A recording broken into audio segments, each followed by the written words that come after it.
تیرا عرض کی آپ سے نہیں لینا، آپ کے رب سے لینا ہے، کیونکہ آپ کے رب نے کہا ہے کہ شادی کرو علی سے، حکم آپ کے رب کا ہے ابا جی، تو بابا یہ حق مہر بھی آپ کے رب سے لینا ہے۔ حضور نے جبریل امین سے فرمایا، جبریل اٹھ گیا، جا رب دی برگاہ عرض کی تھی، سونیا تیرے محبوب نے فرمایا میری بیٹی تجھ سے حق مہر کا تقاضا کرتی ہے، فرمایا جا میرے محبوب سے کہہ دے جو مانگتی ہے سیدہ وہی دے گا۔ جبریل امین نے پھر عرض کی آ کر، حضور نبی پاک صلی اللہ علیہ وسلم نے فرمایا ہاں تی رانی میرا رب کہندہ ہے جو مانگیں گی دیاں گا۔ مانگ کیا مانگتی ہے؟ کہا بابا میں نے ساری زندگی آپ کو امت کے لیے روتے اور تڑپتے دیکھا ہے اور ان کی مغفرت گناہگاروں کی کا سوال کرتے دیکھا ہے، میں آپ کے رب سے اپنے حق مہر میں اور کچھ نہیں مانگتی، یہ مانگتی ہوں کہ آپ کی گناہگار امت کی مغفرت عطا فرما دے۔ ہونا کو نعرہ رسالت، نعرہ رسالت، یہ تو امت پر احسان ہے سیدہ زہرا کے۔ دیوانوں اللہ پاک اپنے حبیب کے صدقے ہمیں ان کی محبت عطا فرمائے اور ان کا ادب عطا فرمائے۔ ان کے محبت اور ان کے ادب کے بغیر کان کھول کر سن لیں، کوئی صورت ایسی نہیں ہے کہ نجات ہو جائے۔ ان کا بغض، خدا کی عزت کی قسم ان کا بغض اور ان سے دوری شکلیں بھی بگاڑ دیتا ہے اور وقت بھی بگاڑ دیتا ہے، نسلیں غرق ہو جاتی ہیں اور ان کی محبت نسلیں تار دے رہی ہے۔ بچے ہو حضرت امیر معاویہ صحابی ہے، حضرت امیر معاویہ کون ہے؟ لیکن پتر نہ بچ سکیا۔ ایک باری جملہ میرا کان کھول کے پھر سن لو، پتر نہیں بچیا، پھر ادھر میرے ال تکو سارے تکو میں نو، یہ جملہ بہت غور نہ سننا، نہیں بچ سکیا بیٹا۔ یہ معمولی بات تھی کہ صحابی کا بیٹا ہے، یہ معمولی بات تھی، بڑی بات تھی، پر بچ نہ سکیا، لعنت تو نہ بچ سکیا، جہنم تو نہ بچ سکیا، بدبختی تو نہ بچ سکیا، باپ کی نسبت بھی کام نہ آئی، چونکہ اس کے مقابلے میں آ گیا کہ جو جنت کے جوانوں کا سردار ہے اور مصطفیٰ کی لختے جگر کا لختے جگر ہے، لہذا کوئی نسبت فائدہ نہ دے سکی، پھر تجھے مجھے کیسے بچایا جا سکتا ہے ان کی محبت کے بغیر؟ اور کہاں سے چلا؟ حسین کی محبت دل میں آ گئی اور اور نے کربلا میں کہا کیا کوئی صورت حسین بخشش کی میری ہے؟ فرمایا ہے نا۔ اس نے کہا کیا؟ فرمایا اوتھو نکلتے ادھر آت سدھا جنت جا، آنکھ دی ٹھنڈک دل دا چین، یا حسن یا حسین، آنکھ دی ٹھنڈک دل دا چین، آنکھ دی ٹھنڈک دل دا چین، نعرہ رسالت۔ تو آپ یہ سمجھیں ان کی محبت کے بغیر کوئی چارہ نماز نہیں ہوتی جی، ان کی محبت کے بغیر ان پر درود نہ پڑھو نماز نہیں ہوتی۔ حضور نے فرمایا من صلی صلاۃً، جس نے نماز پڑھی ولم یصلی فیہا علیہ وعلی اطرتی لم تقبل منہ۔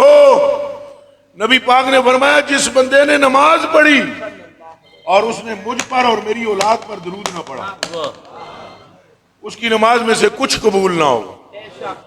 اے نہیں فرمایا بھئی نماز کچھ بھی قبول نہ ہوگا، اے دا کہ مانا یار کچھ قبول نہ ہوگا، یعنی اللہ اکبر اللہ کا نام ہے، اللہ اکبر یہ تکبیر تحریمہ ہے، اللہ اکبر، حضور نے فرمایا یہ بھی قبول نہ ہوگا۔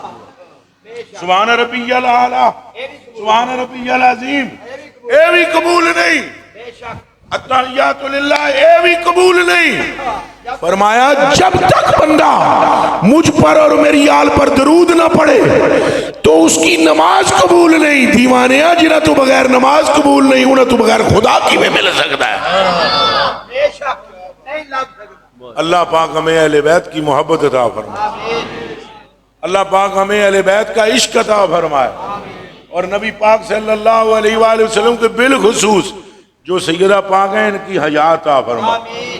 کبھی زندگی میں میرے بچوں، میرے کلیجے کے ٹکڑوں اور میرے بزرگوں اور میرے بھائیوں، بڑی عمر کے بابوں، میں ہاتھ جوڑ کر آپ سے عرض کرتا ہوں، کبھی بھی زندگی کے اندر اہل بیت کی گستاخی نہ کرنا، اور نہ صرف گستاخی نہ کرنا بلکہ جڑا گستاخ ہوئے او دے نال بھی نہ بینا، جڑا گستاخ ہوئے او دے نال بھی، وہ گستاخان دی بھی نحوست ہوندی جے، ایتھے تھوڑی جی گندگی رکھ دے ہو پورے ماحول میں بدبو آئے گی کہ نہیں؟ اچھا بولو، تو شیشی کھولو عطر دی، پاویں لاؤ نہ لاؤ، پاویں لاؤ یا وہ بخاری دی حدیث بھی ہے تو میاں صاحب دا شعر بھی ہے، پاویں سودا لویے نہ لویے ہلے آن ہزاراں، صحبت غلط نہ اختیار کرنا، بے ادبوں کی صحبت اختیار نہ کرنا، صحبت ادب والوں کی اختیار کرنا، کہ اگر تم نے ادب والوں کی صحبت اختیار کی تمہارا بیڑا پار ہو جائے گا، اور بے ادباں دی نحوست ہوندی ہے، نحوست ان کے پاس بیٹھنے والے اللہ کی عزت کی قسم کھا کر میں کہتا ہوں، میں بے ادباں نال بہن والے بندیاں دیاں بھی شکلاں بگڑیاں تکیاں، تو بڑے بڑے گناہگار، بڑے بڑے خطاکار، ان کے پر بھی رحم و کرم صرف اس وجہ سے دیکھا ہے، آدھے نساں خطاواں دے پنڈاواں، لیکن یا رسول اللہ تواڈیاں کتیاں دے کتے، اے جو عاجز ہوتا ہے وہ بلند کر دیا جاتا ہے، اور جو بلندی کی کوشش کرتا ہے اسے پست کر دیا جاتا ہے۔ میں اصحاب قبلہ عالم پیر طریقت رہبر شریعت آپ کا میں بے پناہ شکر گزار ہوں۔ اللہ پاک حضرت قبلہ پیر اورنگزیب صاحب دامت برکاتہم العالیہ قدسیہ تعالی اللہ تعالی عمرہ ومد اللہ تعالی ذلہ علی رؤوس المسترشدین، آپ کا میں بے پناہ شکریہ ادا کرتا ہوں۔ آپ نے اتنی دیر تشریف فرما کر مجھ نکھٹو نکمے کی چند باتیں سماعت فرمائیں، کوئی غلطی ہو تو اس کی میں معذرت چاہتا ہوں۔ طبیعت میری اصل میں اتنی قلیل ہوں میں کہ میں بیان زیادہ نہیں کر پا رہا ہوں، تو آپ میرے لیے صحت کی بھی دعا کیجئے گا، تو اللہ پاک ہم سب کا خاتمہ اہل بیت کی محبت پر فرمائے، اور ہمیں گستاخی سے بچائے اور گستاخوں سے بچائے اور ادب عطا فرمائے۔ آپ سب کا شکریہ، آپ کا بھی شکریہ، آپ کا بھی شکریہ، آپ نے بھی مہربانی فرمائی، وقت مجھے فوراً دے دیا، بہت شکریہ۔ بیٹھے رہیں، اٹھنا نہیں، آپ صرف مجھے رستہ دے دیں۔